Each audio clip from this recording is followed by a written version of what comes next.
All hail the mighty, they'll be rising from the Tzeentch, because that's who they're up against. That's right, with some Vanguard pistols right in the front, so let's get to the builds real quick. These brave gunnery mobs going to be leading the charge. We've got pole arms here to back them up with some bombs. Rotting Prometheans, yeah, it looks like we've got some Night Terror Morn Ghouls here. And that's basically it.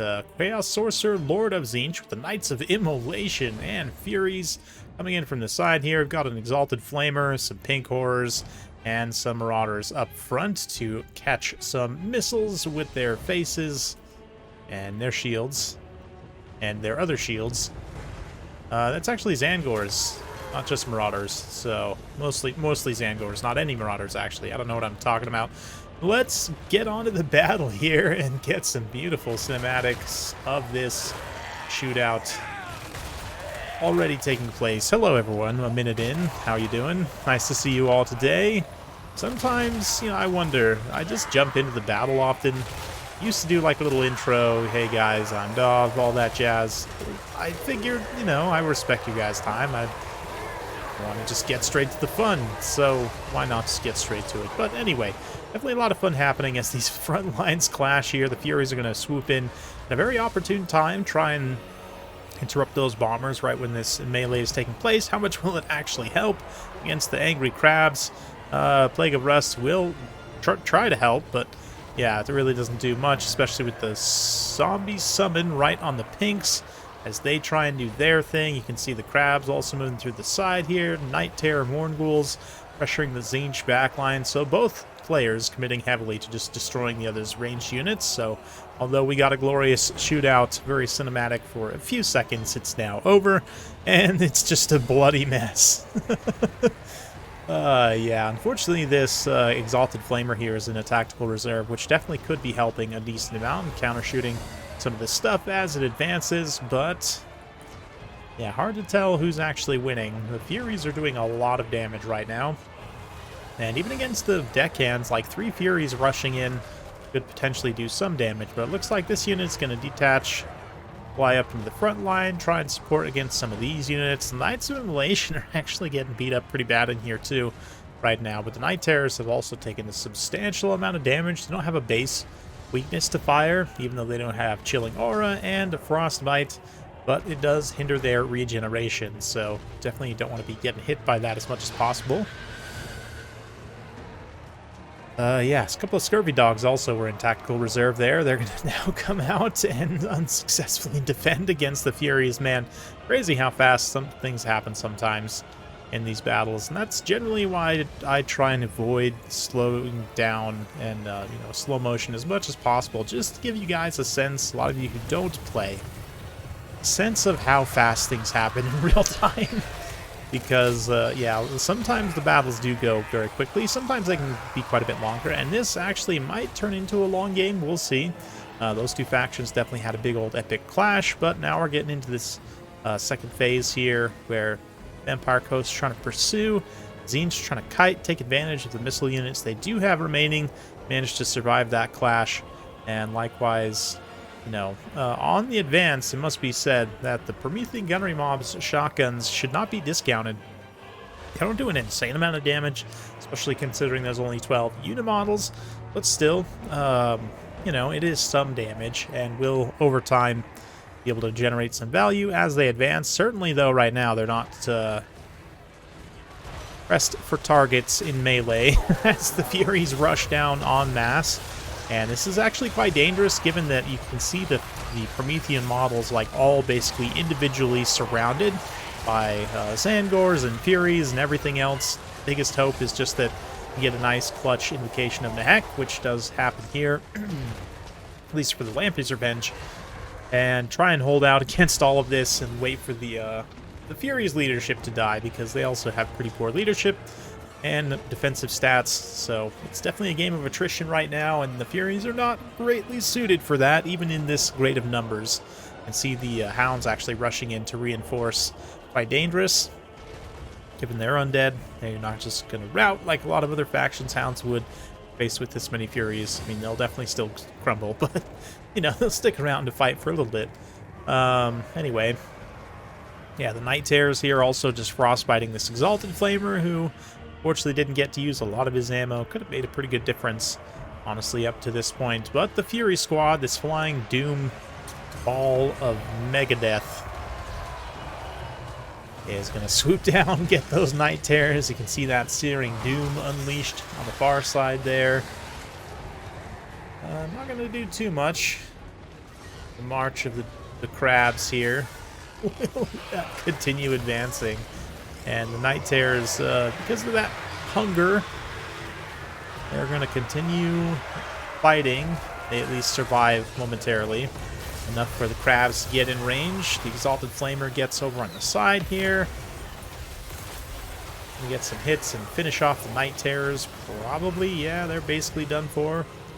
Their leadership is not stable, so yeah, they get hit one more time. And they're actually going to do some pretty good friendly fire, to be honest, though, on the Knights of Immolation as well. Don't know if that was 100% worth it, but ooh, what's this? What's this? We got a Gaze and a Gash. Ooh, does a pretty good amount of damage there from the Admiral, who's just hanging back at a distance. She could get close, actually, and use her pistol to do some pretty good damage to the Flamer. Right now, doesn't want to risk taking too much damage, which I can definitely appreciate, but yeah, quite a bit of pistol ammunition left, so that could come into play in this late game here if these crabs are not able to make the full advance, but still with enough magic as well. Invocation of Mehek there. One crab just dies to bombs. Very unfortunate. But again, the shotgun's just continuing to pick away at these Knights of Immolation. It's really nice, especially against Tzeentch, not allowing their units to get that barrier regeneration in a critical situation like this. Very, very clutch. You can see a few more models picked off there by the shotguns.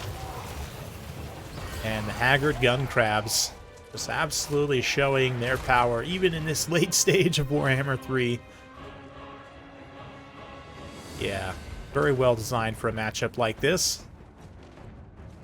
And in general, Tzeentch, yeah, their barrier regeneration against any faction that has just like passive missile attacks. Like Lizardmen's a good example, right? A lot of their units with Howdahs have passive missile damage. Vampire Coast definitely want to be bringing Prometheans, I think, in most matchups. They're just overall a pretty good unit, especially Lamprey's Revenge. Be a little expensive in other matchups, but you can definitely get work done in quite a few. But that shotgun attack definitely here helps quite a bit, like I said, just keeping that barrier off, dealing that extra little bit of damage, especially when you're faced with a flying cycle charge. The Knights of Immolation are going to come for their revenge here. Try and finish off the unit, which they're just about able to, but one more unit stands. Ooh, I don't know. This could come down to the end, as the Admiral here is all of a sudden left all alone against what remains of Tzeentch, which is really not much, to be fair. But without the crabs or anything else, some of these units are going to start to get their barrier back.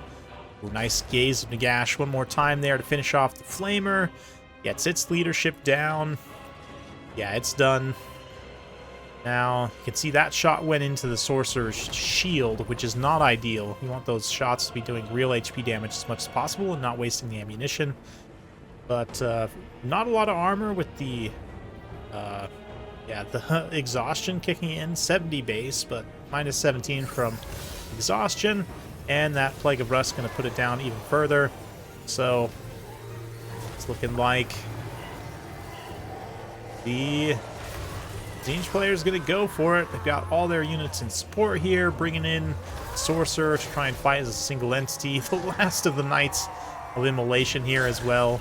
It's going to get slain very cinematically by the Admiral. And one of my favorite generic lords in the game is going to try and carry it here. Sorcerer is going to have to come down to fight in melee, and it'll come down to this. We'll keep some suspense. How about that? Keep the health bars down for now and just watch their animations play out. But alas, of course, it wouldn't be a fair fight, would it?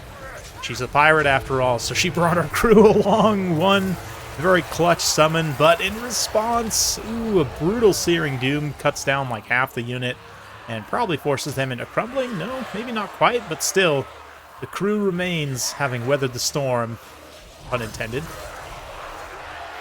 And let's see. Absolutely love this. Probably one of my favorite games I've seen so far this year, which has only been a couple weeks, but still, definitely saying something. Ooh, we're gonna see. Is that an invocation of Nehek? Or, yeah, casting a little invocation of Nehek on herself. Plague of Rust, that Opal Amulet, too, super clutch. Short cooldown, relatively short uptime, but some nice damage resistance in a clutch situation like this. Again, zombies getting bombed out. Kind of does give the Admiral a chance to replenish some HP here. The fact that the zombies are just kind of bogging this guy down. I don't know if she's necessarily counting it combat or even has the hunger. She does have the hunger, right? Surely. Yeah, okay. But Winds of Magic-wise, she does have the Black Corrupt as well, which is a unit that can technically give you infinite Winds of Magic, but because it has a 120-second cooldown, you would only get so many uses of this, in a typical game.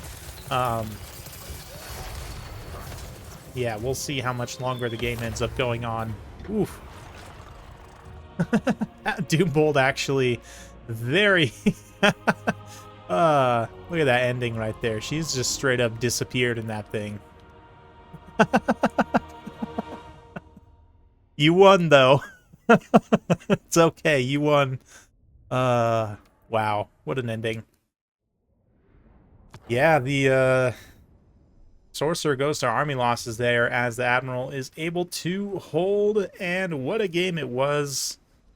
Toaster player. Who's that on Discord? I actually forget. Let me check real quick.